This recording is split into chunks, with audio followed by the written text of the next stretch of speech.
असं म्हणतच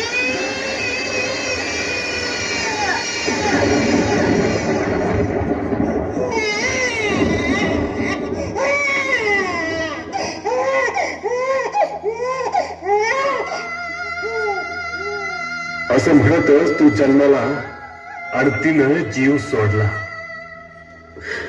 देवा असं बी दिस दाखवीन असं वाटलं नव्हतं. ज्या वंशाच्या दिव्यासाठी माझी बायको गेली त्याच दिव्याला चालू ठेवण्यासाठी आता पंटी मिळणार, आता पंटी मिळणार.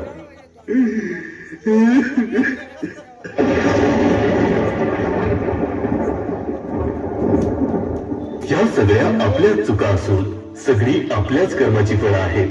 आपणच स्त्री भ्रूण हत्या करून मुलींचे अस्तित्व धोक्यात आणलं आहे. पहिले लोक म्हणायचे आदल्या जन्मीचे पाप पुढच्या जन्मी फेडावे लागेल, पण आता कलियुगात पुढल्या जन्मी न फेडता याच जन्मी केलेल्या पापाचे भोग भोगावे लागत आहे. वेळी सावध व्हा आणि स्त्री भ्रूण हत्या रोखून स्त्री जन्माचे स्वागत करूया. धन्यवाद.